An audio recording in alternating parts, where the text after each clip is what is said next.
पूरी कोशिश किया दबाव बनाने की, बहुत सारी धमकियां दी गई अमेरिका और भारत यूरोप की ओर से कि भारत को सैंक्शन लगाए जाएंगे। लेकिन अभी हाल ही में यूएन सिक्योरिटी काउंसिल में रसिया जो है वो इसका अध्यक्ष बना है, उसने भारत का बचाव किया और कहा है कि वेस्ट मीडिया ने भारत पे बहुत ज्यादा दबाव भी बनाने की कोशिश कर रही है। एक्चुअली वेस्टर्न मीडिया का अलग नैरेटिव है, वो अपने हिसाब से सोचता है यहाँ पे। अब सोचिए ना, ईरान के मिलिट्री को उसने आतंकवादी घोषित कर रखा है, मतलब आतंकवाद का कोई परिभाषा ही नहीं रखा है।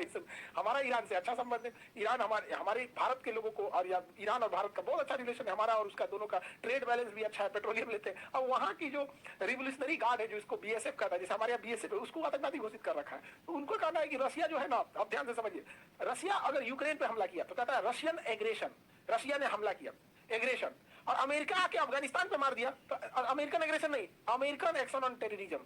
बताइए, इन लोग की तो गजब गजब की विचारधारा होती है। सही है तो इनके गुड टेररिस्ट और बैड टेररिस्ट। तो रसिया ने भारत का हमेशा से बचाव किया है और जरूरत भी है, और भारत ने यूएन सिक्योरिटी काउंसिल में, रसिया ने यूएन सिक्योरिटी काउंसिल में भारत के परमानेंट मेंबरशिप की भी वकालत किया है यहाँ पर। तो ये सब की वजह से कोई दबाव के खास असर न रसिया के रिलेशन पे पड़ा और न रसिया के ट्रेड पे पड़ा। रसिया के पास बहुत ज्यादा ऑयल भंडार है, तो ये ऑयल रिजर्व को हम लोग टैंकर्स में से रख के और भारत तक इसको लेके आ रहे हैं, क्योंकि भारत में बहुत ज्यादा खपत है पेट्रोलियम का, जनसंख्या बहुत ज्यादा है। जब यूक्रेन और रसिया विवाद नहीं हुआ था तो हम लोग रसिया से जो तेल खरीदते थे वो 1 लाख बैरल पर डे खरीदते थे। बैरल मतलब कौन चीज, ड्राम को बैरल बोला जाता है। इसमें क्वेश्चन पूछता है कितने लीटर आते हैं, 159, 159 लीटर को एक बैरल कहते हैं। तो हम लोग रसिया से पहले 1 लाख बैरल पर डे तेल खरीदते थे, 1 लाख बैरल पर डे।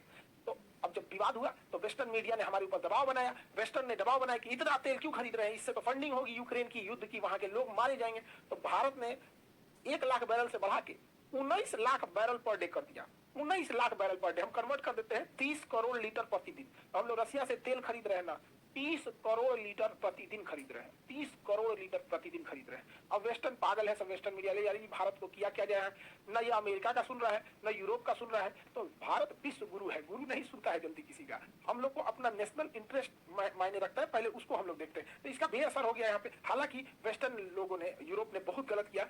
अलग अलग जगहों पे रूस के एसेट्स थे, कुछ यूरोप में थे, कुछ अमेरिका में थे। उनके जो फॉरेन रिजर्व थे, पैसे, विदेशी मुद्रा भंडार थे, लगभग 300 बिलियन डॉलर। ये 300 बिलियन डॉलर को यूरोप और अमेरिका ने फ्रीज कर दिया, कहा कि जब युद्ध खत्म होगा तो इस पैसे को निकाल सकते हो। इसी के मद्देनजर रखते हुए भारत ने भी अमेरिका में अपने गोल्ड रिजर्व को वापस लेके आया। यहाँ पर इन पे कभी भरोसा करने लायक नहीं है। दे आर एकदम, इन लोगों के पास, अंग्रेजों के पास कोई एथिक्स नाम की चीज नहीं होती है। इन्होंने 25 लाख बंगालियों को भूखे मरने दे दिया जब हम गुलाम थे तब।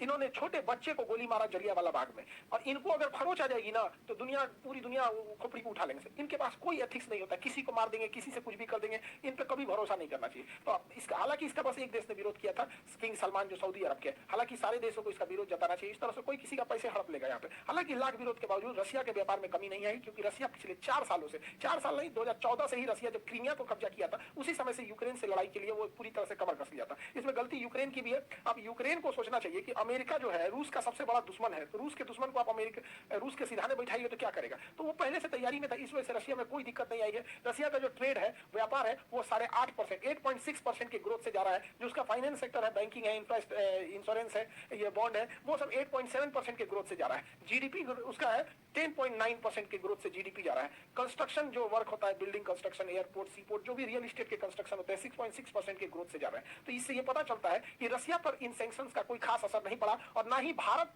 और रसिया के रिलेशन के बीच में कोई भी इस टाइप का असर पड़ा है, क्योंकि ये आंकड़े बताते हैं कि उन पे कोई